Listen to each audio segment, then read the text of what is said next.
Salut à tous, Kwame Sport. J'espère que vous allez bien, peu importe l'heure et l'endroit où vous regardez cette vidéo. Avant de commencer, cliquez sur like, abonnez-vous et activez la cloche de façon à être tenu au courant quand je posterai de nouvelles vidéos. Ce week-end, nous aurons le choc en Angleterre entre Eubanks et Ben. Pas Nigel ni Chris, mais leur fils. Chris Junior et Conor. C'est un combat que je pense le public aurait pu se passer. Je pense que c'est une rivalité montée de toutes pièces. Mais je pense que ça va cartonner en Angleterre parce que c'est un combat dont la promotion a été juste énorme du début à la fin. Et ils ont l'appui des Saoudiens aussi parce que ça faisait partie des combats que Turkel Al-Sheikh a dit qu'il voulait voir. Il a dit qu'il voulait voir Chris Eubanks Jr. contre Conor Ben. Et je pense que, encore une fois, ça va cartonner. Et c'est un combat qui va avoir lieu en middleweight, c'est un combat qui va avoir lieu à Londres, à Tottenham, dans le stade de Tottenham. Et même la sous-carte en soi est très bien, je sais qu'il y a Anthony Yarde, c'est une sous-carte 100% britannique, mais je pense que c'est parfait vu que ça va se passer en Angleterre, ça va cartonner dans les pay-per-view sûr et certain. Alors, on a d'un côté Chris Eubanks Jr. qui a 3 défaites à son actif. Il a perdu contre Billy Joe Saunders, il a perdu contre George Groves et il a été mis KO par Liam Smith. Et de l'autre côté, on a Conor Ben qui est un peu plus jeune, qui lui a vaincu. Par contre, il est en welterweight et il s'est fait attraper pour dopage il y a quelques années, mais son nom a été blanchi quelques temps après. Et là, il a 1 ou 2 combats depuis justement cet incident-là. Et là, ils vont se rencontrer ce week-end dans un combat, comme j'ai dit, que personne n'avait demandé, mais que tout le monde va regarder, y compris moi. Hein. Je ne vais pas mentir, moi aussi je vais être devant ma télé comme tout le monde à regarder le combat parce que je sais que c'est un combat qui va cartonner quoi qu'il en soit. Ça c'est sûr et certain. Vu la promotion qu'il y a derrière, ça va fonctionner sûr et certain.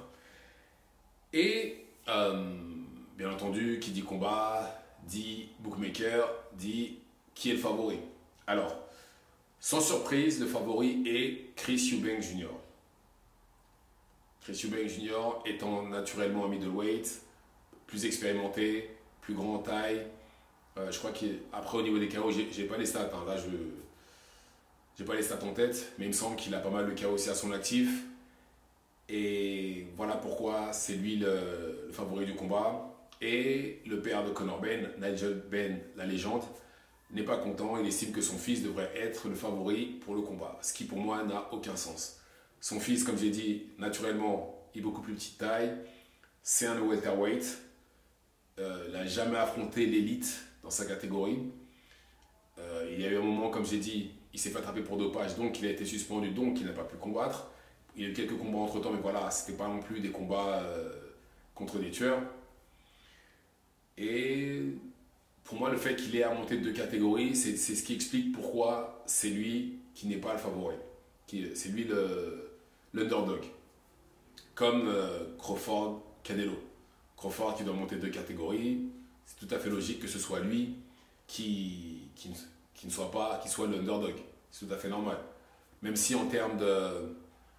Je ne vais pas dire en termes d'expérience, parce qu'en termes d'expérience, encore une fois, c'est Canelo. Canelo a le meilleur CV, toutes catégories confondues.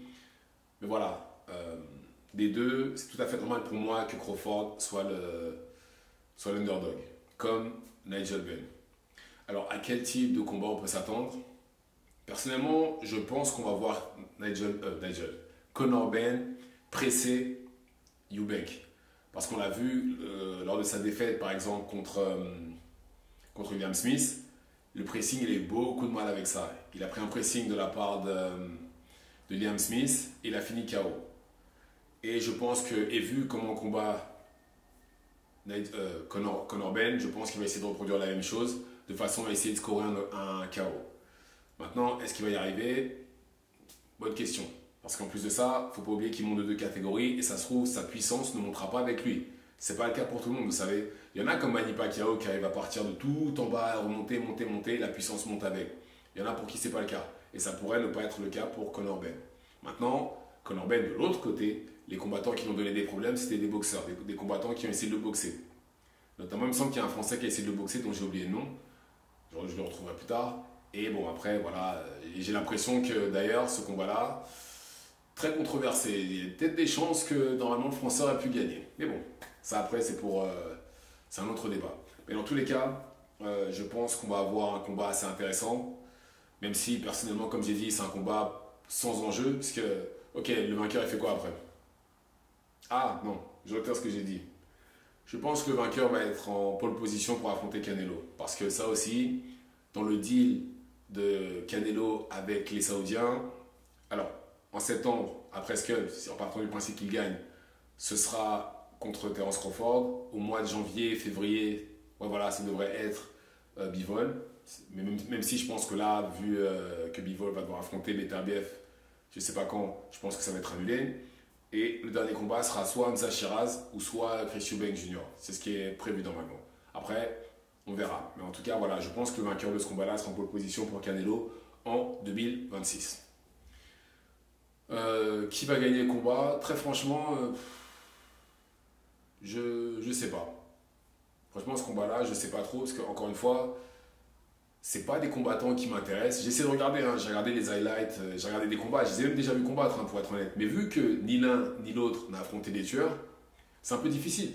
Même si je vois qu'est-ce qui dérange l'un et l'autre, ça me paraît difficile. Ça me paraît difficile à prévoir. Même si je ne vous cache pas que j'ai un peu l'impression que Chris Eubank a l'air un peu déshydraté parce que, bizarre, j'ai vu des photos de lui tourner, il avait l'air très très maigre comparé à d'habitude. Donc ça va dépendre de la forme de Chris Eubank Jr. Mais là tout de suite maintenant, j'ai pas d'idée. J'aurais peut-être tendance à dire Chris Eubank parce qu'il a l'avantage physique et même en termes d'expérience et même en termes d'activité. Mais après, je sais pas. Pour être honnête, je sais pas. Dites-moi ce que vous en pensez dans les commentaires. Activez la cloche de façon à être tenu au courant quand je posterai de nouvelles vidéos. Et c'est tout pour moi. Ciao, ciao.